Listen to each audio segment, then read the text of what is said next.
Hello friends, welcome to this video. This video is part of our Sankalp series, जहां पर हम JIB नवंबर 2025 के preparation में 25 most important topics from all the four components, ठीक है, चारों कंपोनेंट के, इच कंपोनेंट के 25 मोस्ट इंपॉर्टेंट टॉपिक्स को डिस्कस कर रहे हैं। This are actually very very important from the exam point of view, because इनसे ज़्यादा से ज़्यादा चांसेस है कि एग्जाम में क्वेश्चन आ जाए। तो आज का हमारा डिस्कशन है on the I and IFS। पहला पेपर आपका जो एग्जाम का है, derivatives market, which is chapter 36 in module D. So is this topic really important? कितना डीपली क्वेश्चंस आते हैं, किस तरीके से हम एग्जाम के लिए इस टॉपिक को प्रिपेयर करना है, ये सारी चीजें हम इस वीडियो में देखेंगे। So please stay tuned till the end of the video and let me tell you, if you are preparing for the JAIIB exam, तो प्रीवियस ईयर क्वेश्चंस जो कि पिछले बार पहले साइकिल्स में एग्जाम में आ चुका है, ये क्वेश्चंस और उनसे derived most important topics and MCQs आपको बहुत अच्छे से आगे के एग्जाम के ट्रेंड को समझने में हेल्प कर सकते हैं। तो इनका बढ़िया एक पीडीएफ डॉक्यूमेंट हमने बनाया है, which you can download by clicking the link given in the description of this video. ठीक है, तो डेरिवेटिव्स मार्केट ये हमारा आज का डिस्कशन का टॉपिक है। तो हम जो मॉड्यूल डी है, इसमें काफी सारी चीजें डिस्कस कर रहे हैं, and one of most important thing is some or the other person takes a loan from another person। ठीक है, तो ये मोस्टली लोन के डिफरेंट टाइप्स के बातचीत है, डिफरेंट इंस्ट्रूमेंट्स की बातचीत। तो डेरिवेटिव्स मार्केट में ऐसा क्या होता है, डेरिवेटिव क्या होता है एंड किस तरीके से हेल्प करता है, ये डेरिवेटिव के फंक्शंस क्या है, ये सब हम यहाँ पे देखेंगे। Okay, so derivatives market what will study, introduction, first of all understand what is meant by derivatives, then history देखेंगे, बैकग्राउंड में क्या किस तरीके से इंडिया में डेरिवेटिव्स का डेवलपमेंट हुआ, exchange traded and over the counter derivatives की बात करेंगे, कौन कौन पार्टिसिपेंट्स है, फंक्शंस क्या है डेरिवेटिव्स के, टाइप्स क्या है डेरिवेटिव्स के, we will have a look. Also regulation हम देखेंगे इंडिया में किस तरीके से इसे रेगुलेट किया जाता है। तो सबसे पहली चीज है कि let's try to understand what is meant by derivatives. और लेट मी टेल यू, ये इंट्रोडक्शन की स्लाइड अगर आपको अच्छे से समझ में आ गई, आगे का पूरा चैप्टर आपके लिए काफी इजी होने वाला है। ठीक है, तो इंट्रोडक्शन स्लाइड को अच्छे से समझिए। यहाँ पर हम डिस्कस कर रहे हैं डेरिवेटिव्स मार्केट क्या होता है, फॉर दैट सेक डेरिवेटिव क्या होता है, इसके तीन कैरेक्टरिस्टिक्स होते हैं। तो ये तीन कैरेक्टरिस्टिक्स क्या है, हम इसको समझ रहे हैं through the example of forward contract. ठीक है, तो ये फॉरवर्ड कॉन्ट्रैक्ट क्या होता है और किस तरीके से इसके थ्रू हम तीनों जो कैरेक्टरिस्टिक्स हैं डेरिवेटिव्स को समझ सकते हैं। ये तीन चीजें अगर आपको किसी भी लोन के इंस्ट्रूमेंट में, लोन जो लिया दिया जा रहा है उसमें दिख जाए, तो actually that is a derivative. ठीक है, तो forward contract, let us take an example, let us say there is person called David जो यूएसए में है, एंड इंडिया में एक और पर्सन है, लेट से राम जी हैं इंडिया में। तो ऐसे केस में अगर राम जी को लेट से 6 मंथ्स के बाद डॉलर्स की रिक्वायरमेंट है, व्हाट ही विल डू, वो या तो दो तरीके हो सकते हैं, या तो डायरेक्टली उनको पता है कि डेविड ये डॉलर सप्लाई कर रहे हैं तो डेविड के पास जाएं, ये पहला तरीका है। अब दूसरा तरीका है, अगर वो इसको एक्चुअली लेना चाहते हैं तो you can go to the stock exchange. ठीक है, स्टॉक एक्सचेंज में जाकर वहां से पता लगा सकते हैं कि whether there is any person जो ये डेरिवेटिव्स प्रोवाइड कर रहे हैं या नहीं, डॉलर्स प्रोवाइड कर रहे हैं या नहीं।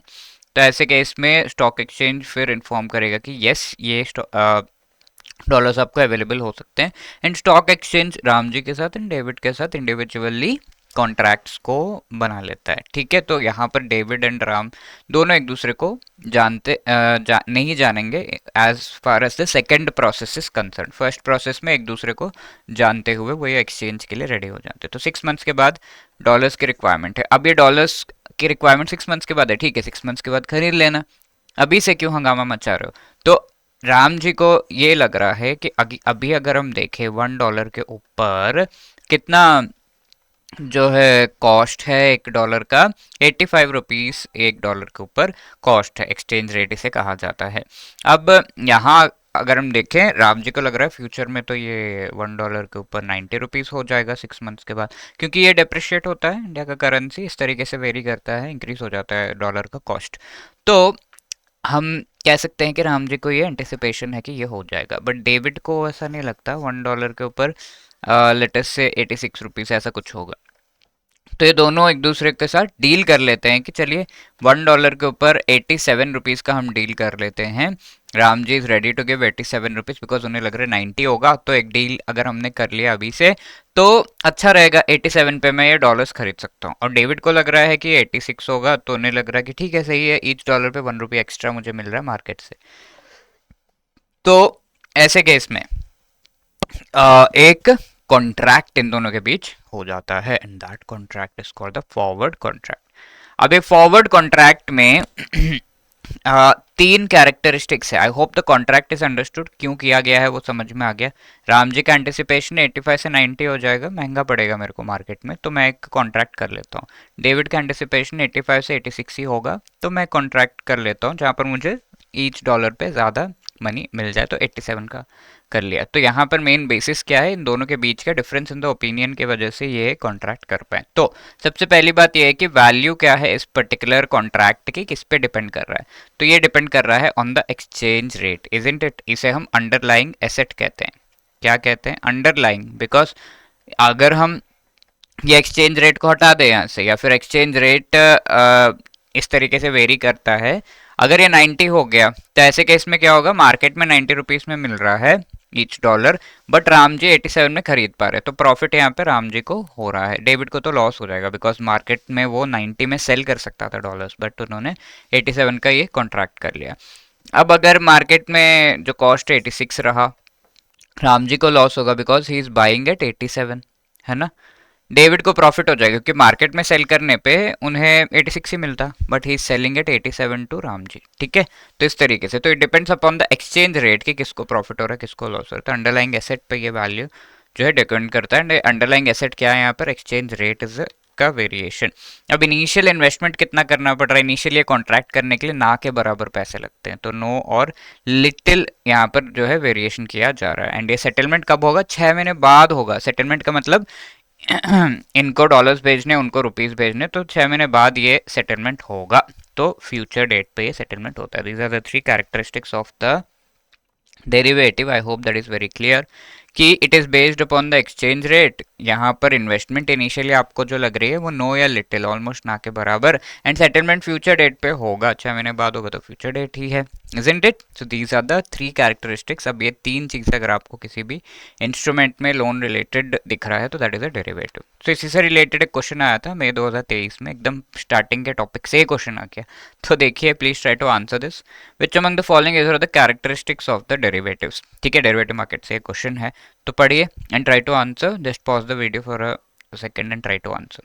ठीक, पहला स्टेटमेंट क्या है, initial investment is very high. Obviously ये तो गलत है, इनिशियल इन्वेस्टमेंट तो लिटिल या नो है। Value depends upon the underlying asset, yes absolutely, ठीक है, ये तो सही है। It is settled on a back date, back date नहीं फ्यूचर डेट पे सेटल होता है ना, बैक डेट क्या होता है। ठीक है, तो these two statements are wrong, this one is correct, तो B is actually the right answer. ठीक है, समझ में आ गया ना। अभी फर्स्ट पार्ट हमने जस्ट इंट्रोड्यूस किया अपने आप को डेरिवेटिव का, एंड फॉरवर्ड कॉन्ट्रैक्ट जो मैंने यहाँ पर एक्सप्लेन किया आपको, अगर ये समझ में आ गया है तो पूरा चैप्टर आपके लिए एकदम फ्लो में चलते जाएगा, एकदम आराम से समझ में आएगा। अब फीचर्स क्या है, अभी अंडरलाइंग एसेट की हमने बात की, तो एक्सचेंज रेट की बात की, तो देयर आर इसी पे बेस्ड डेरिवेटिव्स जो है दो तरह के होते हैं। पहला तो इंस्ट्रूमेंट्स पे बेस्ड होते हैं, forward contract, futures, options and swaps. दूसरा है कमोडिटी पे बेस्ड होते हैं। कई बार टोमेटो के ऊपर, टमाटर का प्राइस भी ऊपर नीचे हो जाता है ना, प्याज का प्राइस ऊपर नीचे हो जाता है, ऑनियन का, तो इस तरीके से उनके ऊपर भी, इन कमोडिटीज के ऊपर भी हम डेरिवेटिव लेकर आ सकते हैं, बिकॉज उसके प्राइसेस ऊपर नीचे हो रहे हैं। इसी तरीके से गोल्ड हो गया, ये सारी चीज़ें, तो मेटल्स लाइक प्लैटिनम वगैरह, बुलियन हो गया, like we have gold, silver, agricultural products जो मैंने आपको बताया, टोमेटो एंड क्रूड ऑयल पर भी ये डिपेंड करता है। तो इस तरीके से कमोडिटी डेरिवेटिव्स है। तो what we will discuss in this chapter, हमारा जो स्कोप ऑफ सिलेबस का स्कोप है that is up to the instruments only, forward, future, option, swaps. तो फॉरवर्ड हम ऑलरेडी डिस्कस कर चुके हैं, एंड विद दैट आपका फ्यूचर का भी पार्ट हो चुका है। ठीक है, ऑप्शन स्वैप्स भी बहुत सिंपल है, quickly we will try to understand when we go through this topic, types of derivatives. But before that थोड़ी और चीज़ें देख लेते हैं। जैसे हिस्ट्री की अगर हम बात करें, यहाँ पर सबसे पहले इंडिया में, तो वर्ल्ड का भी है बट इंडिया में अगर हम देखें, बॉम्बे कॉटन ट्रेड एसोसिएशन, यानी कि कॉटन के ऊपर हमने सबसे पहला डेरिवेटिव स्टार्ट किया। तो ये क्वेश्चन एग्जाम में आ सकता है कि कौन से, एक्चुअली आया है, कौन से पर्टिकुलर प्रोडक्ट पर हमने ये डेरिवेटिव जो है स्टार्ट किया। तो it is on cotton. Then securities laws amendment ordinance 1985 के बेसिस पर ऑप्शंस पे बैन लगा हुआ था, बट उसे फिर हटा दिया गया later on. LC Gupta committee आई थी जिन्होंने रिकमेंड किया कि हमें और जो डेरिवेटिव्स है उसे, इसकी ट्रेडिंग को और ज़्यादा बढ़ावा देना चाहिए इंडिया में, because we need to go in that direction. And initially future contracts को हमने बढ़ावा दिया। फ्यूचर कॉन्ट्रैक्ट्स मैंने आपको फर्स्ट स्लाइड पे बताया था कि दो तरीके हो सकते हैं ना जो डेरिवेटिव है उसका। पहला तरीका है कि directly David and Ram discuss करके वो पर्टिकुलर कॉन्ट्रैक्ट कर ले रहे हैं। दूसरा है कि David and Ram through the stock exchange कर रहे हैं, तो ये फॉरवर्ड हो गया, ये इसे हम फ्यूचर्स कहते हैं। तो फ्यूचर्स थोड़ा सेफ है, that is why it was allowed in India initially, and then बाकी चीज़ें आई। अब देखिए जैसा मैंने आपको बताया कि एक तो तरीका है कि डायरेक्ट कॉन्टैक्ट, तो ये डायरेक्ट कॉन्टैक्ट को हम ओवर द काउंटर कहते हैं। डू यू रिमेंबर, हमने पहले डिस्कस कर रखा है।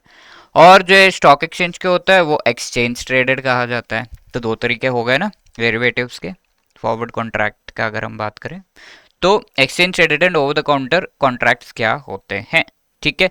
तो ये exchange traded over the exchange होता है जब एक्सचेंज का टाइम ओपन होगा 10 to 3 लेट से, तो उस समय पे ही आप ये कॉन्ट्रैक्ट कर सकते हैं। But over the counter exchange के ऊपर नहीं है, डायरेक्टली डेविड एंड राम एक दूसरे के साथ ये कॉन्ट्रैक्ट करते हैं। क्योंकि ये स्टॉक एक्सचेंज के ऊपर है तो ये स्टैंडर्डाइज्ड होगा, यानी कि $100 ही खरीद सकते हैं आप। बट डेविड एंड राम एक दूसरे के साथ $25 खरीदना है तो वो भी अवेलेबल है, ऐसा भी कर सकते हैं।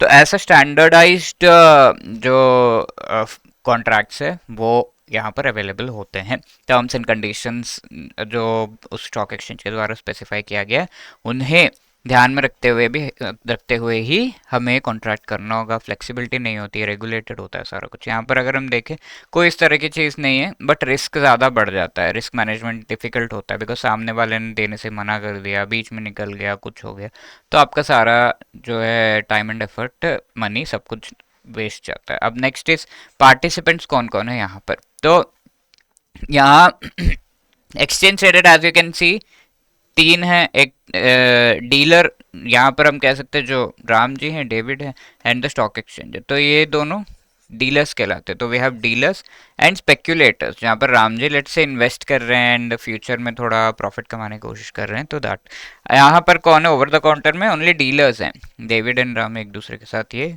कर रहे हैं, तो डीलर्स है खाली। It is perfect match David Ram ji को मिल जाए, बहुत डिफिकल्ट है ना, परफेक्ट मैच फाइंड आउट करना बहुत डिफिकल्ट होता है। क्लियरिंग एंड सेटलमेंट एफिशिएंट होता है क्लियरिंग हाउस के थ्रू, बिकॉज ये स्टॉक एक्सचेंज के ऊपर है, ये यहाँ पर उतना सही नहीं है, ठीक है, clearing and settlement. Then transparency, यहाँ पर कोई खास हम कह सकते हैं ट्रांसपेरेंसी एक्सचेंज ट्रेडेड में रहती है, बिकॉज यू नो कि सामने जो स्टॉक एक्सचेंज है वो सारे टर्म्स एंड कंडीशंस काफ़ी क्लियरली आपको देता है, तो आपके भी सारा इन्फॉर्मेशन वो लेता है, तो प्राइवेसी नहीं रहती है ज़्यादा। ओवर द काउंटर में खास ट्रांसपेरेंसी नहीं है, ठीक है। तो ये कुछ आपके पॉइंट्स हैं। अब नेक्स्ट पार्ट इसकी पार्टिसिपेंट्स कौन कौन होते हैं डेरिवेटिव्स मार्केट में। तो डेरिवेटिव मार्केट को एज हम आगे देखेंगे तो यहाँ पर क्या किस चीज़ के लिए हमने यूज़ किया। इनिशियली राम जी ने सोचा कि मेरा लॉस ना हो जाए, उस चीज़ को कम करने के लिए इन्होंने उसका यूटिलाइजेशन किया। तो that such a person is called अ हेजर हु रिड्यूसेस द लॉस। कहीं भी आप इन्वेस्ट करेंगे तो दो चीज़ें हो सकती हैं, एक तो ये कि आपका लॉस कम हो, दूसरा आपका प्रॉफिट बढ़े, तो ये दो चीज़ों के लिए हम इन्वेस्ट करते हैं। तो हेजर्स आर दोस्त जो अपना लॉस को कम करने का कोशिश, रिस्क को कम करने का कोशिश करते हैं। देन स्पेकुलेटर्स वो होते हैं जो अपना प्रॉफिट बढ़ाने का कोशिश करते हैं कि अभी ये 80 रुपीज़ का, ठीक है, खरीद लेते हैं और ये फ्यूचर में 85 हो जाएगा, ठीक है, बेच देते हैं, तो यहाँ पर 5 रुपीज़ एक्स्ट्रा प्रॉफिट हो गया ना, तो दैट इज द स्पेक्यूलेटर्स जो अभी खरीद के फिर फ्यूचर में सेल करेंगे। ये सारी चीज़ें in difference of this things है, वो जो कॉस्ट है उससे वो कमाते हैं, ठीक है, प्रॉफिट यहाँ पे लॉक इन कर लेते हैं। Now there are arbitrages, let's say NSC में किसी पर्टिकुलर डेरिवेटिव के थ्रू 80 रुपीज़ में वो खरीद पा रहे हैं और बीएससी में जाकर इसी को सेल कर रहे हैं, तो इन्हें 85 रुपीज़ मिल रहा है। तो दिस इज डिफरेंट मार्केट्स में जो प्राइस है उसके हिसाब से वेरिएशन, उसका जो वेरिएशन है उसके हिसाब से उसको मैनिपुलेट करके पैसा कमाने वाले जो एंटिटीज है उन्हें आर्बिट्रेजर्स कहते हैं। ठीक है, प्राइस मूवमेंट जो हो रहे हैं डिफरेंट मार्केट्स में, तो इतना डिफरेंस वैसे होता नहीं है, बट हाँ arbitrageurs within seconds even few, हम कह सकते हैं कि पैसा का भी डिफरेंस होगा तो बहुत बड़ा कॉन्ट्रैक्ट करके फिर वो कमा लेते हैं उस चीज में से। ठीक है, तो that is what is the arbitrageur does.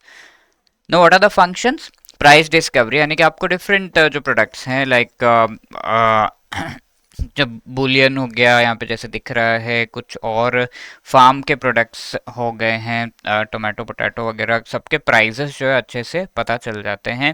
And based upon this जो इंस्ट्रूमेंट्स के प्राइसेस है वो भी आपको पता चलता है। तो that is called the price discovery. किसी भी मार्केट में प्राइस डिस्कवरी होता है तो प्राइसेस आपको डिफरेंट थिंग्स का पता चल जाता है। एंड रिस्क ट्रांसफर होता है यहाँ पर। ठीक है, रिस्क ट्रांसफर कैसे होता है? जो राम जी हैं उन्होंने अपना रिस्क ट्रांसफर कर दिया डेविड के ऊपर, लेट से, ऐसा हम कह सकते हैं। अगर फ्यूचर में प्राइस ऊपर नीचे हो गया तो Ram ji safe, right, if उनके फेवर में अगर आता है तो। एंड आगे हम देखेंगे और भी डेरिवेटिव जहाँ पर रिस्क को टोटली ट्रांसफर कर दिया जाता है। For example there is credit default swap. ठीक है, स्वैप्स का जब हम बात करेंगे विल टॉक अबाउट दिस। तो इसमें होता क्या है, लेट्स से इन्होंने कोई बॉन्ड्स खरीदे हैं, अभी बॉन्ड्स पे इन्हें विश्वास नहीं है कि पैसा मिलेगा या नहीं, इनका बॉन्ड है इन्होंने खरीदा है तो पैसा मिलेगा या नहीं विश्वास नहीं है, तो ऐसे केस में he can go for a credit default swap. किसी बैंक से बात कर सकते हैं और कह सकते हैं कि भाई ये इस पे पैसा आएगा या नहीं मुझे गारंटी नहीं, मैं क्यों इन्वेस्ट करूँ इनके बॉन्ड्स में। तो ये थोड़ा सा इसको फीस देते हैं कि भाई थोड़ा हमारे जो बॉन्ड्स है उसको सपोर्ट कर दो। तो अगर बैंक एसबीआई ने कह दिया कि ठीक है नहीं, अगर आपको ये पैसा नहीं दे रहा तो I will give you the profit, यानी कि बैंक गारंटी बेसिकली, तो वो आप फिर विश्वास करके उसमें इन्वेस्ट कर दोगे ना, तो दैट, तो बैंक गारंटी का दूसरा फॉर्म को हम क्रेडिट डिफॉल्ट स्वैप कहते हैं।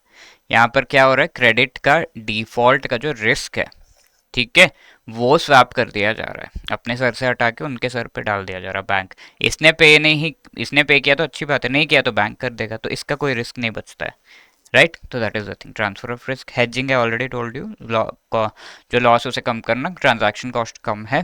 एंड अनअवेलेबल जो एसेट्स एंड मार्केट्स है उसका भी एक्सेस आपको मिलता है। लिवरेज भी काफ़ी हाई है यहाँ पे, what ever you have right now. अभी फिलहाल एक बैंक के पास लेट से इसने बैंक गारंटी दे दिया, बट बैंक के पास कोई रिजर्व या फिर मनी की अवेलेबिलिटी है या नहीं इसका गारंटी नहीं है, तो काफ़ी हाई होता है। ऐसे आराम से आप बैंक गारंटी क्रेडिट डिफॉल्ट आप वगैरह कर सकते हैं, even though the money that the bank has, capital amount जो मेंटेन किया जा रहा है वो कम हो। ठीक है, तो that is called high leverage, कि आपके पास खुद का पैसा कम है बट आप सबको हेल्प करने का प्रॉमिस कर दे रहे हो, तो that can be done, but bank has to be very safely doing this.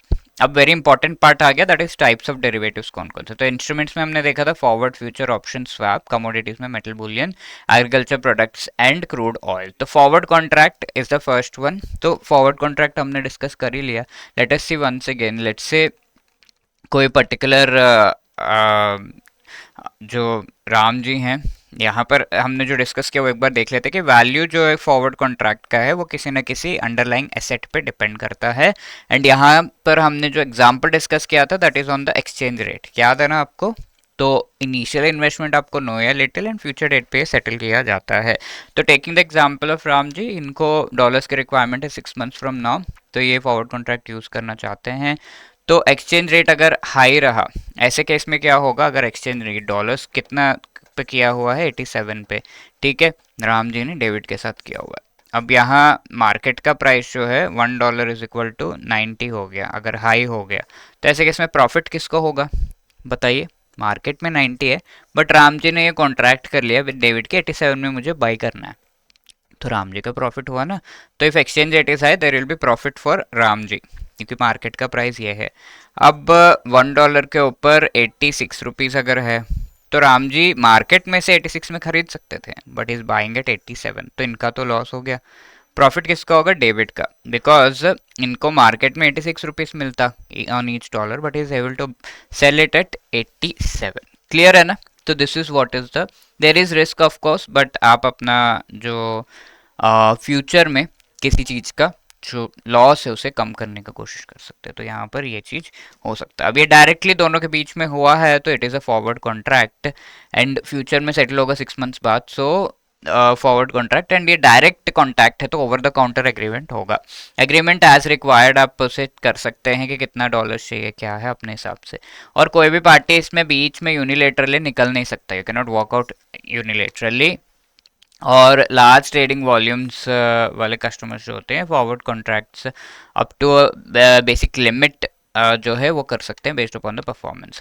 अब ये फ्यूचर्स कॉन्ट्रैक्ट देख लेते हैं, सेम थिंग, कुछ डिफरेंस नहीं है, same thing. If it is happening through the stock exchange then that is called the future contract. इसे exchange traded legally binding contracts कहा जाता है।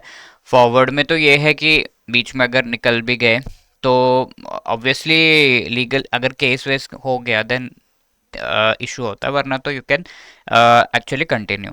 अब यहाँ फ्यूचर्स में ऐसा ऑप्शन नहीं है। फ्यूचर्स में स्टॉक एक्सचेंज के थ्रू होता है तो सब कुछ लीगली बाइंडिंग होता है, लॉ के हिसाब से बाइंडिंग है, compulsorily you have to fulfil the contract terms. Agreement जैसा चाहिए वैसा कर सकते हैं बट बहुत ज़्यादा फ्लेक्सिबिलिटी नहीं होती है। अब इसमें एक बहुत ही अच्छा सा एक हम कह सकते हैं कि फ्यूचर्स का टाइप है which is the interest rate futures, जिसे फॉरवर्ड रेट एग्रीमेंट भी कहा जाता है। बहुत ही बढ़िया है, इससे इससे क्वेश्चंस आने के भी chance. So let us say there is Sita ji, ठीक है, इनको लोन चाहिए फ्रॉम एसबीआई एंड ये एक्चुअली से लेट से 3 मंथ्स के बाद चाहिए। She is ready to give 10% interest but S B I का जो इंटरेस्ट रेट है हो सकता है शी इज एंटिसिपेटिंग कि फ्यूचर में ये 15% हो जाएगा।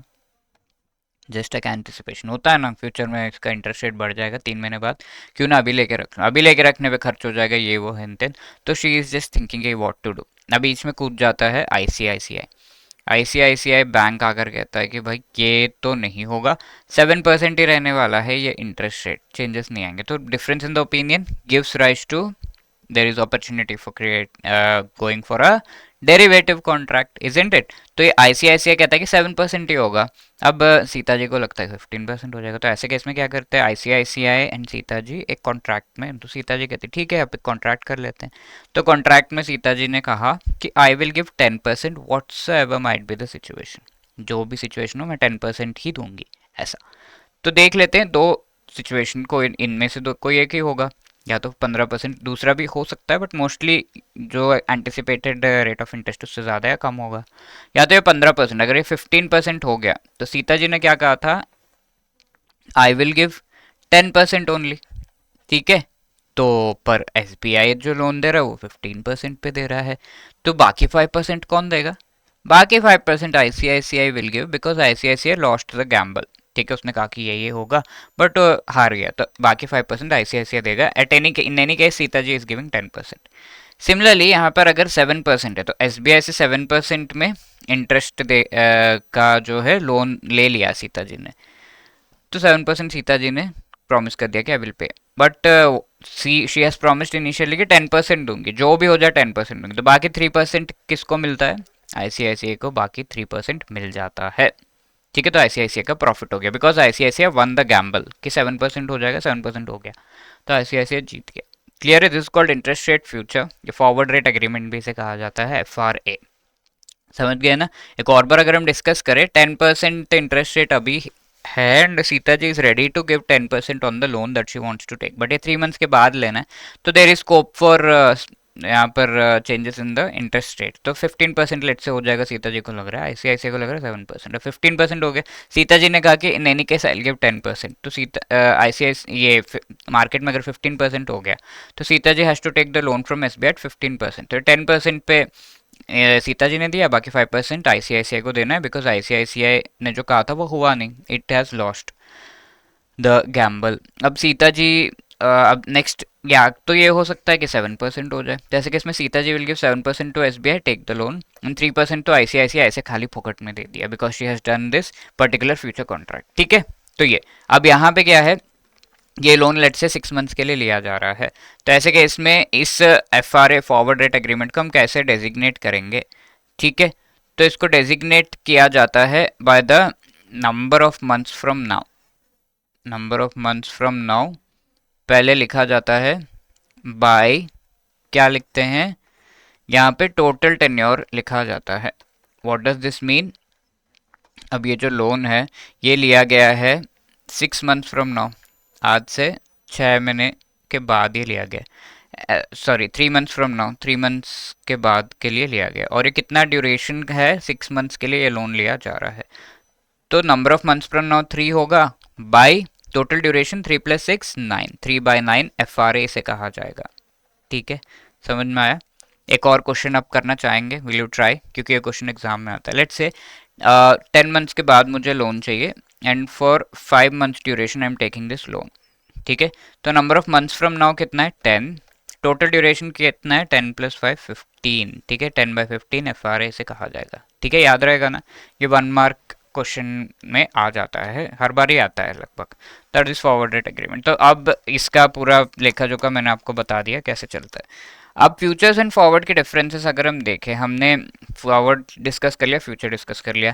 मेन एक डिफरेंस क्या है कि फॉरवर्ड जो ओवर द काउंटर होता है, अब futures on the stock exchange होता है, तो इससे बाकी सारे डिफरेंसेस डिराइव हो जाएंगे। ओवर द काउंटर है तो कोई स्टैंडर्ड अमाउंट नहीं है, फ्लेक्सिबल मेच्योरिटी होता है कि अच्छा 3 मंथ्स, अच्छा ठीक है 4 महीना कर लेते हैं, क्योंकि डायरेक्ट कॉन्टैक्ट रहता है यहाँ पर between the two people. 24/7 available है, क्योंकि डायरेक्टली आप एक दूसरे के साथ डील कर रहे हैं एंड कोई मार्जिन नहीं है, बिकॉज स्टॉक एक्सचेंज यहाँ पे मार्जिन या margin is nothing but commission type का स्टॉक एक्सचेंज लेता है। अब कोई है ही नहीं स्टॉक एक्सचेंज, डेविड और राम जी एक दूसरे से डिस्कस करके ले रहे हैं, तो there is no margin required. Futures में स्टैंडर्डाइज्ड अमाउंट है, फिक्स्ड मेच्योरिटी है, स्टॉक एक्सचेंज के ऊपर हो रहा है, इसीलिए इनिशियल मार्जिन, क्योंकि स्टॉक एक्सचेंज को अपना कमीशन तो लेना है, क्यों ही कर रहे हैं वो। एक्सचेंज आवर्स के में ही होगा, 10 to 3 है तो 10 to 3 के बीच स्टॉक एक्सचेंज ओपन है, तो तभी आप फ्यूचर कर सकते हो। एंड काउंटर पार्टी सामने वाला कौन है हमें पता नहीं है, क्योंकि आपका डीलिंग स्टॉक एक्सचेंज के साथ चल रहा है। ठीक है, तो these are the two. Now coming to the next one which is options. ठीक है, अब ऑप्शंस की बात करें तो नाम में दिया हुआ ऑप्शन। अभी देखिए फिर से सेम थिंग देखते हैं, $1 के ऊपर 85 रुपीज का प्राइस है अभी प्रेजेंटली। अब इसमें अगर जैसे हाँ, इन्होंने जो कॉन्ट्रैक्ट है वो क्या किया, $1 के ऊपर 87, चलो बढ़ेगा तो थोड़ा सा 87 हो जाएगा, ऐसे करके इन्होंने कॉन्ट्रैक्ट कर लिया 87। अब हमने दो सिनेरियोज देखे थे, यहाँ पे राम जी हैं, डेविड, इन दोनों के बीच का है कॉन्ट्रैक्ट। दो सिनेरियोज देखे थे, एक तो ये कि $1 के ऊपर ये 90 रुपीज़ हो जाए, तो ऐसे केस में क्या होगा, किसका लॉस होगा बताइए, आप बताइए मुझे। मार्केट में कॉस्ट 90 रुपीज़ हो गया है, अब इनका जो कॉन्ट्रैक्ट 87 रुपीज़ है, तो राम जी को प्रॉफिट, लॉस किसको, डेविड को होगा। ठीक है, ऐसे केस में अगर डेविड के पास एक ऑप्शन होता कि भाई छोड़ो कॉन्ट्रैक्ट परे, अब हम मार्केट से खरीद लेते हैं, that is what is option. ठीक है, तो जनरली होता है कि आप इस कॉन्ट्रैक्ट से निकल नहीं सकते, बट जब आप ऑप्शन, तो आपको ये लेना पड़ेगा, ये कॉन्ट्रैक्ट किया, थोड़ा पैसा खर्च किया, अब इसके साथ ऑप्शन भी लेना पड़ेगा। अगर वो सामने वाला प्रोवाइड कर रहा है तो you have to take that option. Ram ji provide कर रहे, कैसा ऑप्शन है, अगर ऊपर नीचे हो गया तो ये तो पूरा फुल सेफ्टी है। अब ऑप्शंस ले लिया तो फुल सेफ्टी है, डेविड का तो बिल्कुल लॉस नहीं हो रहा। तो देखेंगे कि 87 में यहाँ पे 90 इन द मार्केट, तो I will just cancel the contract and directly मैं मार्केट से ले लूँगा, मार्केट में सारे डॉलर्स को सेल कर दूंगा, डेविड इज इन प्रॉफिट। तो इस ऑप्शन को हम जो ये सेल कर रहे हैं, तो सेल वाले ऑप्शन को हम पुट ऑप्शन कहते हैं। क्या कहते हैं, पुट ऑप्शन। अब लेट्स से यहाँ पे ये 86 रुपीज़ है, तो ऐसे में किसका प्रॉफिट, किसका लॉस, तो मार्केट में तो 86 है but David is able to sell at 87, but Ram ji का यहाँ पे लॉस हो रहा है। 86 में मार्केट से खरीद लेते हैं बट इनको 87 देना पड़ रहा है, तो that is Y Ram ji यहाँ पर ऑप्शन अगर इन्होंने बाय किया हुआ है तो वो कहेंगे कि मुझे भाई यहाँ से नहीं खरीदना, मैं मार्केट से 86 में खरीद लूंगा। ठीक है, तो ऑप्शन यहाँ पर किसके पास है, बायर जो डॉलर्स बाय कर रहा है, तो बायर के पास जब ऑप्शन होता है उसे हम क्या कहते हैं, that is called a call option, call and buy, put and sell. ठीक है, तो यहाँ पे क्या है, ऑब्लिगेशन टू बाय या सेल फॉरवर्ड और फ्यूचर में होता है, बट आपको ऑप्शंस में राइट टू बाय या सेल मिल जाता है, इट इज योर राइट। आपने ऑप्शन भी लिया हुआ है तो आप कॉन्ट्रैक्ट जो 87 का उसमें करो या फिर मार्केट से खरीद लो, कॉन्ट्रैक्ट जो 87 उसमें करो या फिर मार्केट में सेल कर दो, it is up to you. ठीक है, तो that is what is option, simple है ना। ऑप्शन का थोड़ा प्राइस पे करना है, that is called option premium. और जो भी स्ट्राइक प्राइस है $1 इज इक्वल टू 87 हमने डिस्कस किया था ना, इस पे इन्होंने कॉन्ट्रैक्ट किया हुआ था, तो that is what is your called the strike price या एक्सरसाइज प्राइस कहा जाता है। अब इसी तरीके से कॉल एंड पुट ऑप्शन मैंने बता दिया, बाई के साथ जो होता है कॉल ऑप्शन, एंड पुट के साथ जो होता है, सेल के साथ जो होता है उसे हम पुट ऑप्शन कहते हैं। जो सेलर है वो like David can by the put option but Ramji can by the call option. ऐसे ओपन इंटरेस्ट होता है total number of option contracts, जो इसका मतलब ये है कि पूरा कॉन्ट्रैक्ट्स कितने हैं मार्केट में अवेलेबल, किसी भी मार्केट में अगर आप देखो तो कितने ऑप्शन कॉन्ट्रैक्ट्स आपको देखने को मिल रहा है, that is called open interest. अब जिसने ये ऑप्शन खरीदा है, लेट्स से डेविड जी ने खरीद लिया ऑप्शन, तो that person is called the option holder and the other person is called the option writer.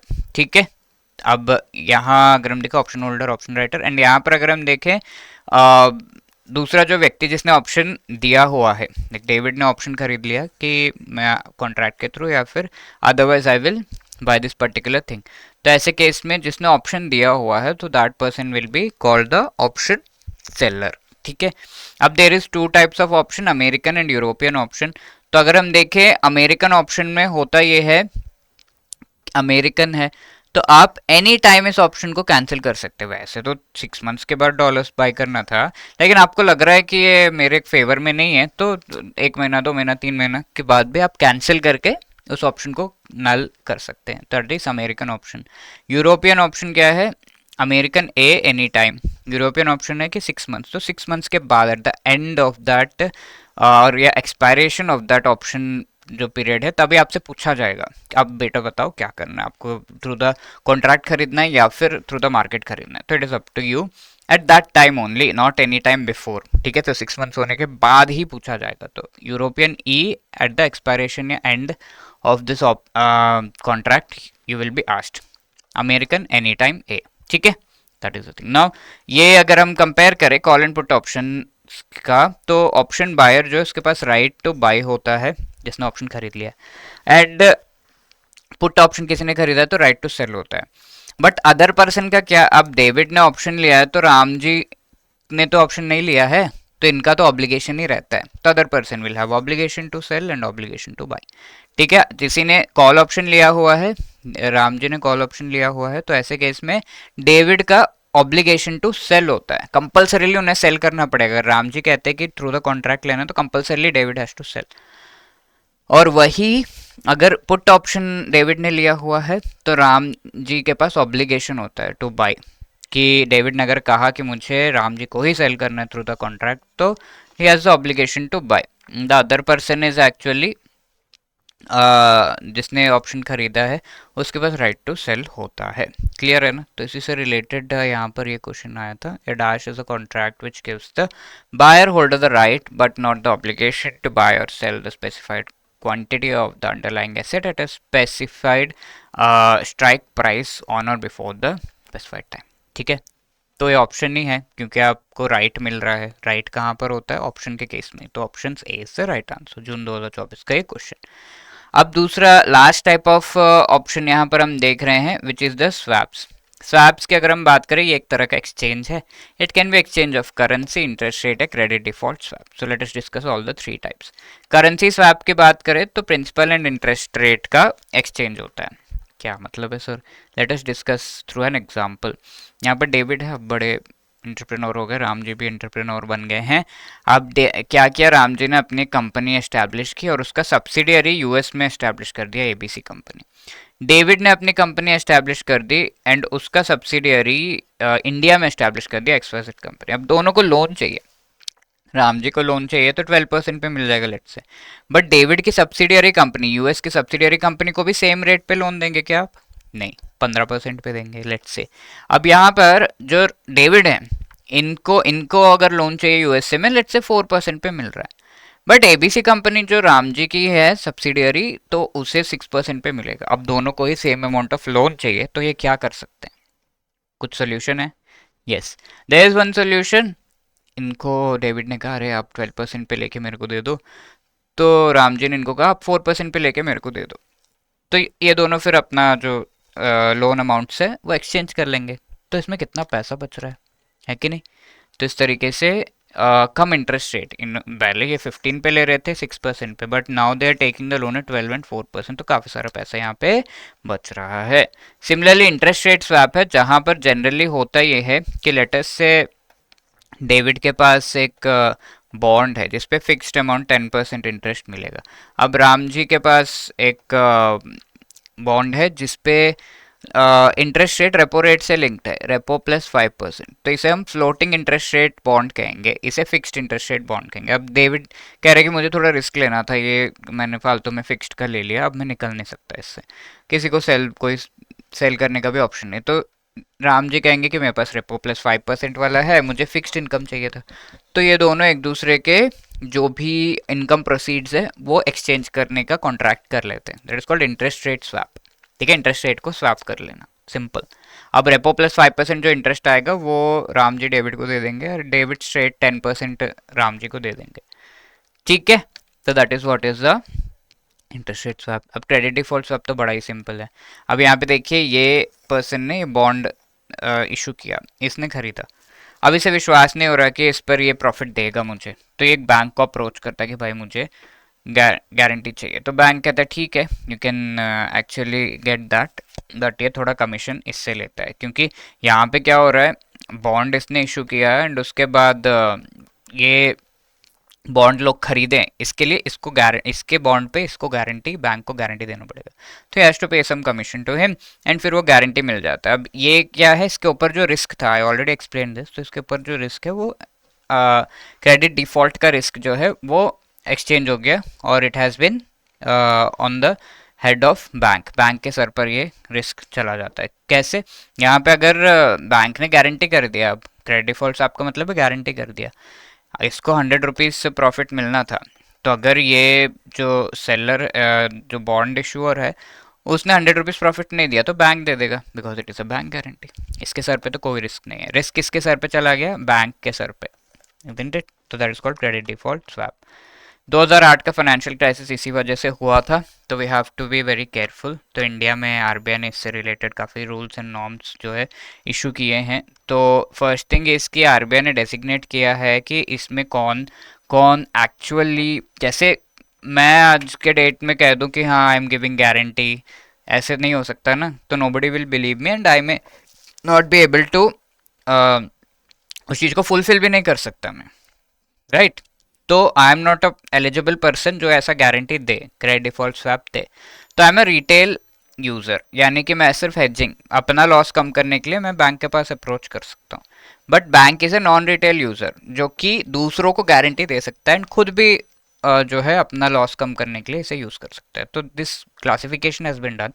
अब नॉन रिटेल यूजर्स में कौन कौन आ जाते हैं, insurance company, mutual fund, pension fund, alternate investment funds, foreign portfolio investors, stand alone primary dealers, NBFCs, housing finance companies जिनका net own fund 500 crore से ज़्यादा हो, इंडियन कंपनीज जो नेटवर्थ उनका 500 करोड़ से ज़्यादा।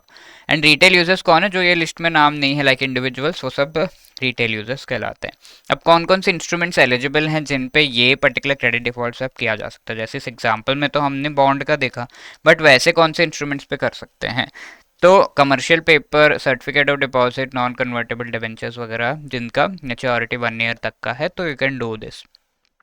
अब एकदम ही नया पे नहीं, 1 ईयर का मेच्योरिटी जो है एटलीस्ट उस पे, एकदम ही 3 मंथ्स 2 मंथ्स का है तो उस पे नहीं, 1 ईयर का एटलीस्ट होना चाहिए।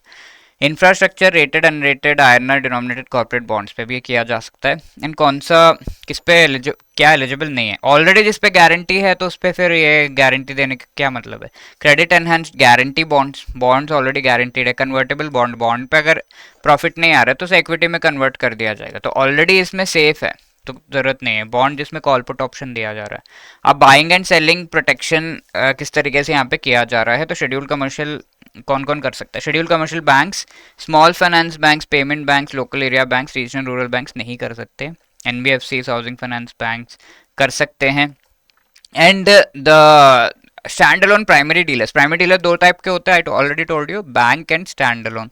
तो बैंक इज बैंक जो प्राइमरी डीलर बना हो, stand alone is any other company जो प्राइमरी डीलर बना हो, जिसका नेट ओन फंड 500 करोड़ या उससे ज़्यादा का हो, या फिर EXIM bank, NABARD, NHP, SIDBI, ये सब भी गारंटी इस तरीके से दे सकते हैं। अब रेस्ट्रिक्शंस क्या है, आप इस चीज़ को अपने रिलेटेड पढ़िए, यानी कि एसबीआई ने लेट से गारंटी दिया तो एसबीआई म्यूचुअल फंड्स को गारंटी दे दिया, तो ऐसा नहीं करना है। अपने खुद के और रिलेटेड पार्टी को आप गारंटी नहीं दे सकते, किसी और बाहर वाले को दे सकते हैं। ठीक है, तो this is one question which you have to answer. Please pause the video and try to answer this question. और इसके अलावा let me tell you, if you are really willing कि आप एग्जाम के अच्छे से प्रिपरेशन करो, तो आपको हेल्प करने के लिए we have come up with wonderful courses, जो कि आप हमारे वेबसाइट, जिसका लिंक आपको इस वीडियो के डिस्क्रिप्शन में मिल जाएगा, या फिर गूगल पे edutap.in टाइप करके वहां से विजिट करके इसको एनरोल कर सकते हैं।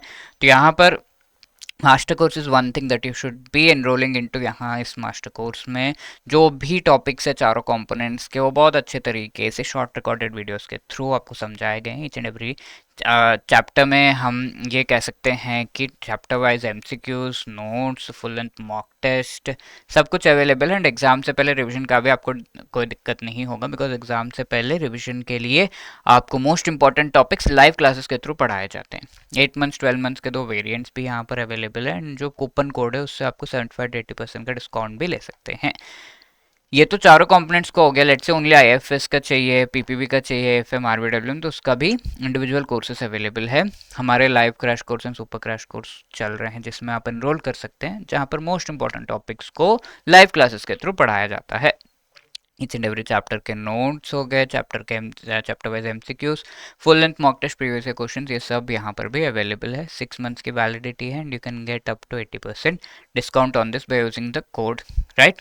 तो ये सारी चीज़ें इसमें अवेलेबल हैं। इसके अलावा अगर आपको कोई भी डाउट है, you can always call us on this number, या drop a mail at hello@edutap.co.in। Wishing you all the best, thank you so much.